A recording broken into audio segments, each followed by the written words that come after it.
નમસ્કાર. દેવી ભાગવતના 5મા સ્કંદના 23મા અધ્યાયમાં આપનું હાર્દિક સ્વાગત છે. મર્મની વાતના આજના પોડકાસ્ટમાં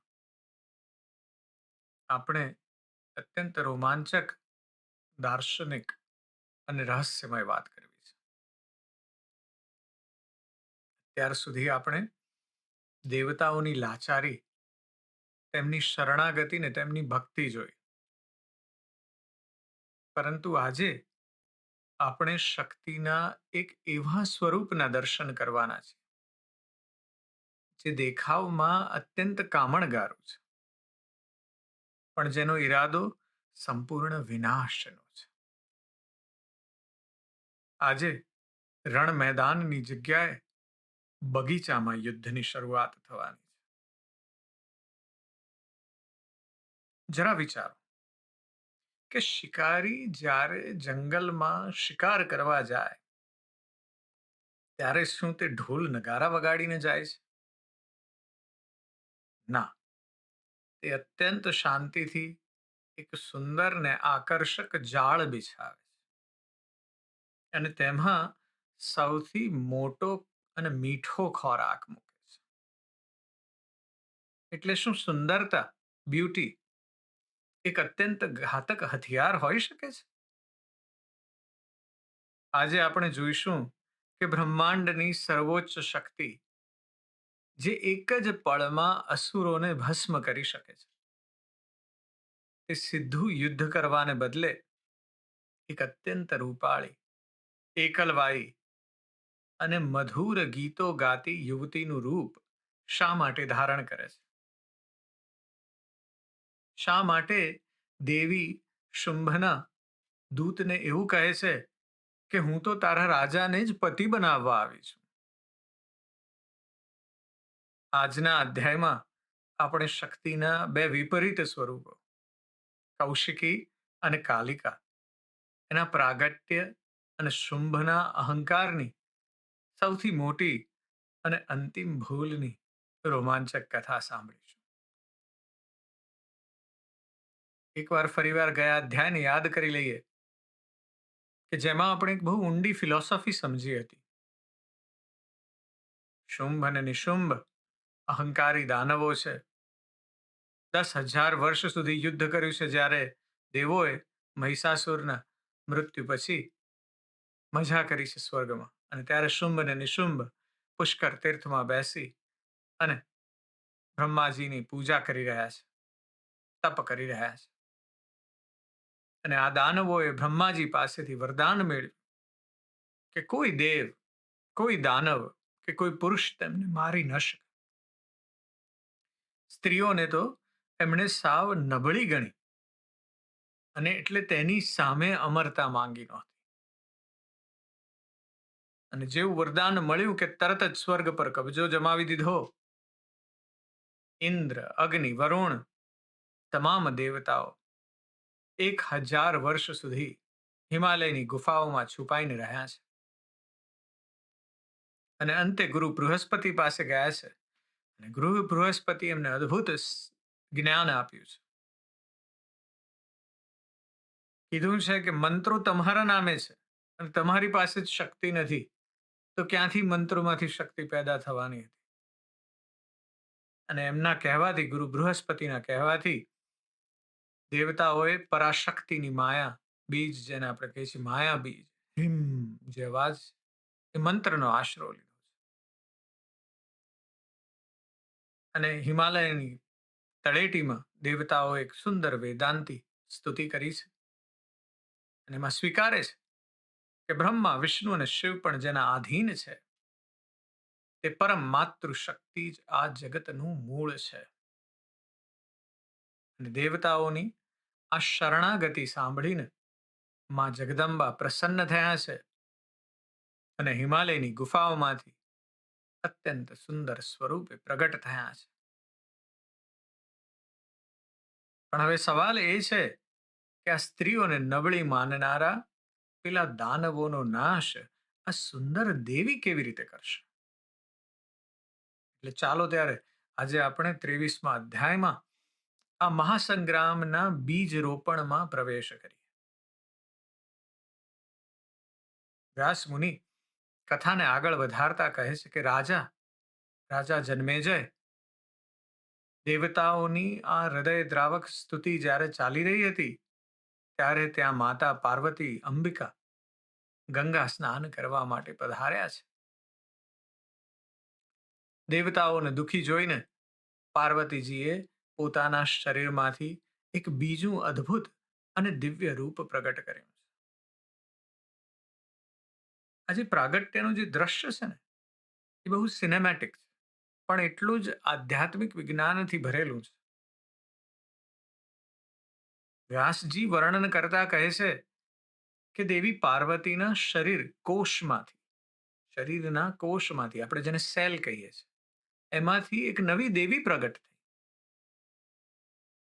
અને કોષમાંથી પ્રગટ થઈ છે ને એટલે એનું નામ સમગ્ર બ્રહ્માંડમાં કૌશિકી બન્યું. અને આ કૌશિકી જે છે અતિશય રૂપાળી છે, તેજસ્વી છે, સકળ ગુણોથી અલંકૃત છે. પણ જાદુ અહીંયા થાય કે જે ક્ષણે પાર્વતીજીના શરીરમાંથી આ સુવર્ણ જેવી પ્રકાશમય કૌશિકીનો જન્મ થયો છે, છૂટા પડ્યા છે એમના શરીરમાંથી, એ જ ક્ષણે પાર્વતીજીનું જે મૂળ શરીર છે એ એકદમ શ્યામ વર્ણ, કાજળ જેવું ઘનઘોર કાળું એવું બની ગયું. અને આ અંધકારમય અત્યંત ઉગ્ર અને દૈત્યોને ત્રાસ આપનારા સ્વરૂપને આપણે કાલિકા અથવા કાળ રાત્રિ કહીએ. આ માત્ર એક સામાન્ય પૌરાણિક જાદુની વાત નથી. એક રીતે આ સૃષ્ટિમાં જે ડ્યુઆલિટી એટલે કે દ્વૈતવાદ છે ને એનું સૌથી મોટું વિજ્ઞાન છે. આધુનિક ફિઝિક્સ જે છે એમાં આપણે એને મેટર અને એન્ટી મેટર કહીએ છીએ, કે જ્યાં પ્રકાશ છે ત્યાં પડછાયો છે. ચીની ફિલોસોફીમાં આને યિન અને યાંગ કહ્યું છે. એક સફેદ છે તો બીજું કાળું છે. મહાન મનોવૈજ્ઞાનિક થઈ ગયા એ કાર્લ યુંગ કરીને, એને શેડો સેલ્ફ કહે છે. અને આ જ છે કૌશિકી જે છે ને એ દેવીનું અત્યંત રૂપાળું, આકર્ષક અને કામદેવને પણ મોહ પમાડે તેવું સ્વરૂપ છે. બ્યુટીફુલ. પણ એ બેટ છે, એ તમને એની તરફ ખેંચે છે. જ્યારે કાલિકા છે ને એ દેવીનું ભયંકર, સંહારક અને ન્યાય કરનારું સ્વરૂપ છે. એટલે પેલું બ્યુટી છે ને આ બીસ્ટ છે, અને પેલું બેટ છે ખેંચે છે તમને એની તરફ, અને પેલું એક્ઝિક્યુશનર સ્વરૂપ છે. એટલે પાર્વતીજીએ દેવતાઓને હસીને અભય વચન આપતા કહ્યું કે હે દેવતાઓ, તમે નિર્ભય થાઓ, હું હમણાં જ શત્રુઓને હણીશ. તમને સુખી કરવા માટે હું સંગ્રામમાં વિહાર કરીશ. અને પછી કૌશિકી દેવી સિંહ પર બેસીને સવાર થયા છે અને પોતાની પડખે પેલી શ્યામ વર્ણ કાલિકાને રાખી અને સીધા ક્યાં પહોંચ્યા? મહિષાસુરની સામે તો રણ મેદાનમાં પહોંચ્યા હતા. પણ આ વખતે એ રણ મેદાનમાં નહીં, પણ શુંભના પાટનગરના એક સુંદર ઉપવનમાં, એક બગીચામાં જઈને ઉભા રહ્યા છે. એક બાજુ આ આખું ચારે તરફ શુંભ અને નિશુંભનું નગર છે, એમની સેના છે, અને બીજી તરફ દેવી કોઈ જ શસ્ત્ર ઉગામ્યા વગર એમના બગીચામાં જઈને અત્યંત મધુર અવાજમાં ગીત ગાવા લાગે છે. અને આ તો દેવીનું ગાયન છે.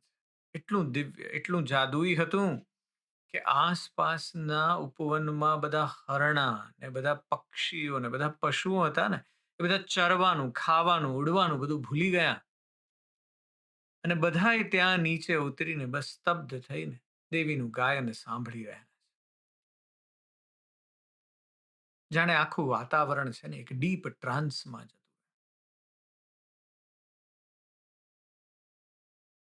અને આવી રણનીતિ દેવીએ કેમ આ વાપરી છે? ક્યાં એને જરૂર છે આવું ગાયન કરવાની? પણ એક પ્રાચીન સેનાપતિ સન ઝુ, જેમણે એક બહુ જ સુંદર પુસ્તક લખ્યું, આર્ટ ઓફ વોર. દુનિયાની ઓલમોસ્ટ દરેક ભાષામાં એનું ટ્રાન્સલેશન થયું છે. એનો એક પ્રખ્યાત સિદ્ધાંત છે કે જ્યારે તમે સૌથી વધુ શક્તિશાળી હો ને, ત્યારે દુશ્મન સામે એવો દેખાવ કરો કે તમે સાવ નબળા છો, કે દુશ્મનને એના અહંકારમાં જ ફસાવી દો. ગ્રીક માઇથોલોજીમાં આવી પેલી સાયરન્સની આપણે વાત કરી છે. કેવું સુંદર ગીત ગાય એવી માયાવી સ્ત્રીઓ કે જે સમુદ્રના ખડકો વચ્ચે બેસી અને ગીત ગાયા કરે, અને નાવિકો ભાન ભૂલી જાય અને જહાજને ખડકો સાથે અથડાવી દેતા અને નાશ પામતા, અને સાયરનનો પોતાનો સેવકો બનીને રહેવું પડતું. શુંભની જે સેના છે ને, એના માટે પણ દેવી કૌશિકી એક એવી જ સાયરન બનીને આવ્યા છે. એનું આ અદ્ભુત સંગીત મોત તરફ એ બધાને ખેંચી રહ્યું. અને અવાજ સાંભળ્યો એટલે શુંભના જે બહુ જ ખતરનાક અને ચાલાક સેવકો છે, ચંડ અને મુંડ, ફરતા ફરતા ત્યાં ઉપવનમાં આવ્યા અને સિંહ પર બેઠેલી દેવલોક કે ગંધર્વ લોકમાં પણ ન જોવા મળે તેવી આ અદ્ભુત રૂપવાળી સ્ત્રીને જોઈ તેમનો અહંકાર ને વાસના એક સાથે જાગી ઉઠ્યો અને સીધા દોડ્યા શુંભ રાજા પાસે. ચાલાક તો બે જણા છે એટલે શુંભને કહે છે સાષ્ટાંગ દંડવત પ્રણામ કરીને બે જણા શુંભનો જે ઈગો છે ને એને પંપાળવાનું ચાલુ કર્યું. ચંડ અને મુંડ કહે છે કે હે મહારાજ, હે શુંભ, હે નૃપોમાં સિંહ સમાન, હિમાલયથી એક એવી કમળ નયની અને કામદેવને પણ મોહિત કરી નાખે એવી સ્ત્રી આપણા ઉપવનમાં આવી છે કે જેની સુંદરતાની તો કલ્પના જ ન થઈ શકે. હે રાજા, તમે ત્રિલોકના વિજેતા છો. દેવતાઓના સઘળા રત્નો તમે હરી લીધા છે. તમારી પાસે ઇન્દ્રનો ઐરાવત હાથી છે, પારિજાતક વૃક્ષ છે, 7 મુખવાળો અશ્વ ઉચ્ચૈશ્રવા છે. તમે બ્રહ્માનું હંસના ચિહ્ન વાળું રત્ન જડિત જે દિવ્ય વિમાન છે એ પણ છીનવી લીધું છે. કુબેરનો પદ્મકોશ અને શ્વેત છત્ર, વરુણનો પાશ અને સમુદ્રની ક્યારેય ન કરમાતી કમરમાળા, યમરાજનો કાળદંડ અને કામધેનુ ગાય પણ તમારી પાસે છે. મેનકા જેવી અપ્સરાઓ તમારા દરબારમાં નાચે છે. પણ મહારાજ, આ બધું જ હોવા છતાં જો આ સ્ત્રી રત્ન તમારા મહેલમાં ન હોય ને, તો આ બધી જ સંપત્તિ નકામી છે. અને એટલા માટે આ સુંદરીનું હરણ કરો અને તેને તમારી મહારાણી બનાવો. ઈગોને પોષી રહ્યા છે શુંભના. આ સાચા મિત્રો નથી, આ સાચા સલાહકાર નથી. અને બીજો અહીંયા એક બહુ મોટો સાયકોલોજીકલ પોઈન્ટ છે કે આજના જમાનામાં પણ તમે જોશો ને તો કેટલાક અબજોપતિઓ છે, બિલિયોનેર્સ છે, એમની પાસે અઢળક પૈસા છે, પ્રાઇવેટ જેટ છે ને યોટ છે, મોટી મોટી બોટ્સ છે, મોટી કંપનીઓ છે. પછી એમને લાગવા માંડે છે કે તેમના સ્ટેટસને મેચ કરવા માટે તેમની પાસે એક સુંદર પત્ની કે સુપર મોડલ જેવી ગર્લફ્રેન્ડ હોવી જોઈએ.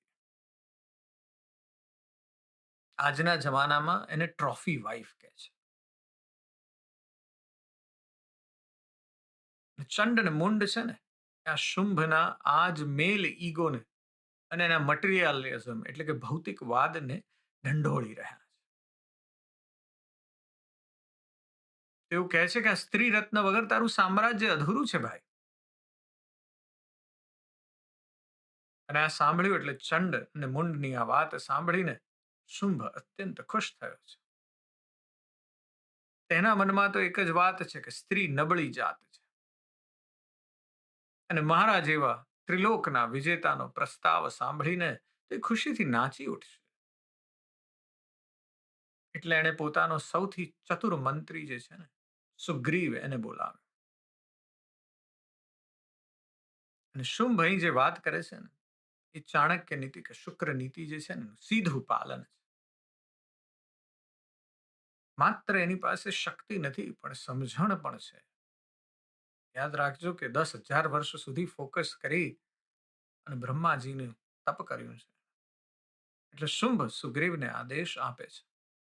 કહે છે કે હે સુગ્રીવ, તું મારો દૂત બનીને જા, પણ જોજે સીધો બળ પ્રયોગ ન કરતો. કારણ કે ડાહ્યા પુરુષોએ સ્ત્રી વિષયમાં હંમેશા સામ અને દાન એટલે કે મીઠી વાતો અને લાલચ આ બે જ ઉપાયો યોજવા જોઈએ. જો ભેદ અને દંડ એટલે કે કપટ અને ધમકી કે બળનો ઉપયોગ કરીશું ને તો આ સ્ત્રી કદાચ ડરી જશે અને પ્રેમમાં રસાભાસ એટલે કે રસભંગ થશે. એટલે વાત એમ કરે છે કે સામને દાન કરજો, લાલચ આપજે, મીઠી વાતો કરજે, પણ ધમકી આપતો નહીં, કપટ કરતો નહીં. કારણ કે શુંભ જે છે ને એની અંદર આપેલી પેટર્નલિસ્ટિક માઇન્ડ સેટ છે. એના મનમાં પુરુષ પ્રધાન આઈડિયોલોજી. એ માને છે કે દુનિયાની કોઈ પણ સ્ત્રી હોય ને એ પૈસાની લાલચ અને સત્તાના મોહથી તરત માની જાય. એટલે સુગ્રીવ પહોંચ્યો તરત જ ઉપવનમાં શુંભની વાત સાંભળીને અને સિંહની સવારી વાળી અત્યંત રૂપાળી એવી અંબિકા દેવીને જોઈને એના ચરણોમાં પડ્યો અને અત્યંત મધુર વચનથી કહેવા લાગ્યો કે હે સુંદરી, હું દેવલોકોના શત્રુ અને ત્રિલોકના મહારાજા શુંભનો દૂત છું. મારા મહારાજ શુંભે તારા માટે એક પ્રેમ ભરેલો સંદેશો મોકલ્યો છે.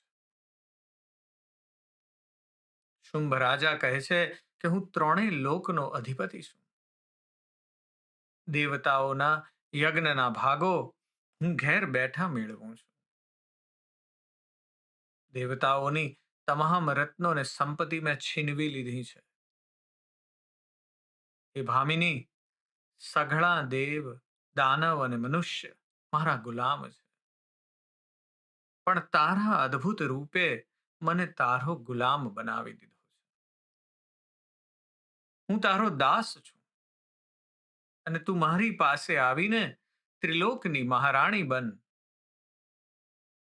કામદેવના બાણોથી પીડાયેલા આ રાજાનું તું રક્ષણ કર. મને કોઈ દેવ કે અસુર તો મારી શકે એમ નથી, માટે તારું સૌભાગ્ય કાયમ માટે અમર રહેશે.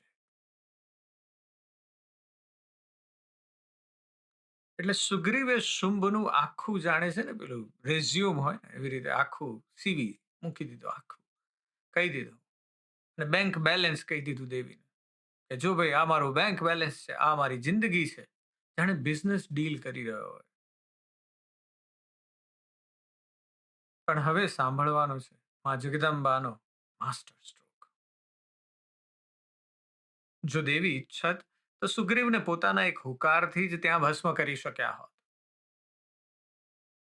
તેની પડખે ઉભેલી જે કાલિકા છે એને કાચો ચાવી ગઈ હોત.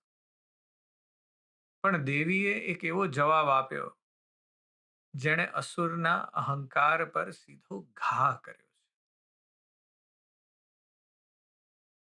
દેવીએ અત્યંત કોમળ અને મધુર સ્મિત સાથે કહ્યું કે હે દૂત, હું મહાબળવાન શુંભ અને નિશુંભ રાજાઓને બહુ સારી રીતે ઓળખું છું.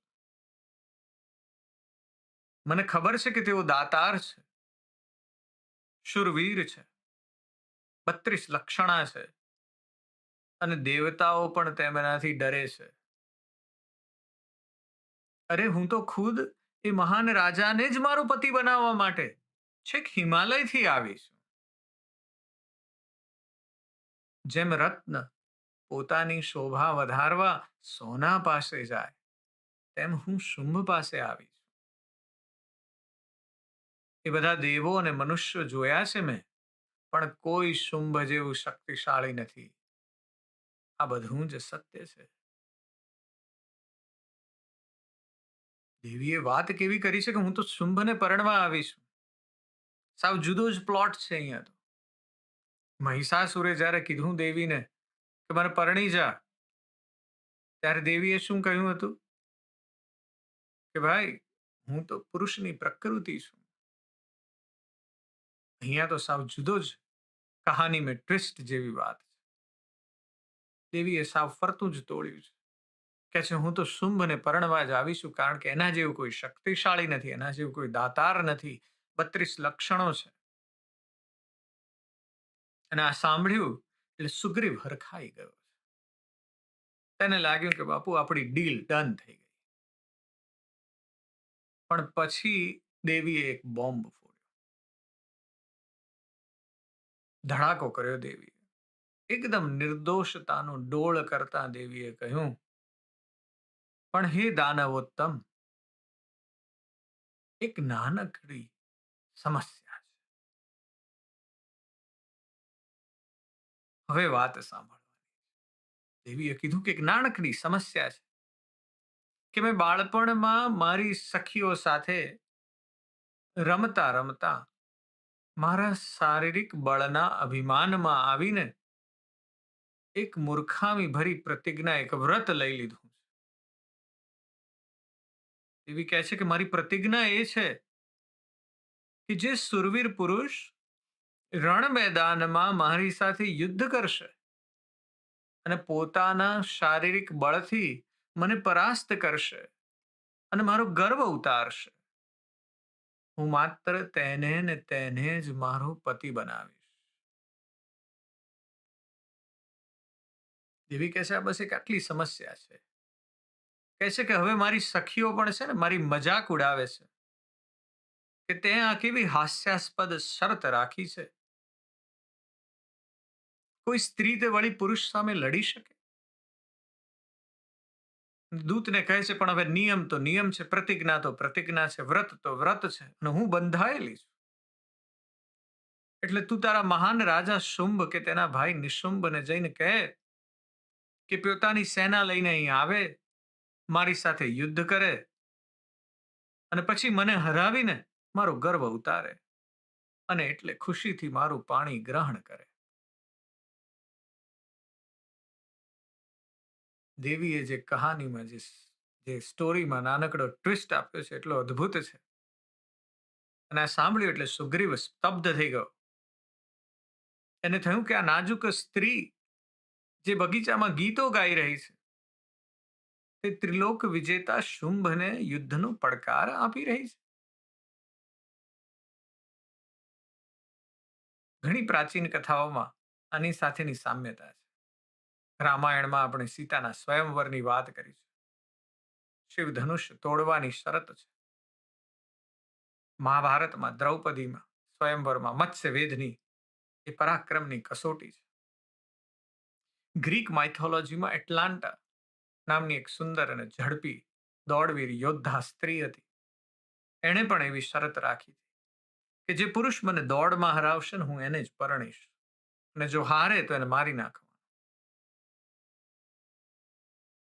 એટલે દેવીએ શું કર્યું છે કે અહીં શુંભના ઈગોને, એની જે નબળી નસ છે ને એની પર જ ચેલેન્જ કરી રહ્યા છે. યાદ કરો કે શુંભે બ્રહ્માને શું કહ્યું હતું કે સ્ત્રીઓ તો અબળા છે, અમને સ્ત્રીથી કોઈ ડર નથી. અને હવે દેવી કહે છે કે તો પછી આવી જા, તારા બળનું પ્રદર્શન કર અને એક અબળાને હરાવીને બતાવી દે. એટલે આજે 23મો અધ્યાય છે ને, અહીં દેવીનું બુદ્ધિ ચાતુર્ય અને અસુરોનો જે અહંકાર છે બંને સામ સામે આવીને ઊભા છે. અને આધ્યાત્મિક રીતે જો આપણે આ કથાને સમજીએ ને, જો મર્મની વાત જોઈએ તો ચંડ મુંડ અને સુગ્રીવ જે છે એ આપણા મનની લાલચ અને ભ્રમ જે છે ને એનું પ્રતીક છે.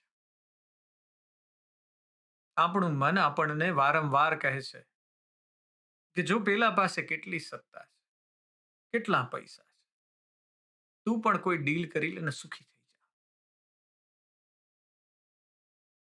પણ જ્યારે તમારું મન તમને અહંકારના શિખર પર બેસાડી દે ને, ત્યારે સમજવું કે ભગવતી ક્યાંક ને ક્યાંક કોઈ શરત કે પડકાર લઈને તમારી સામે જ ઊભા છે.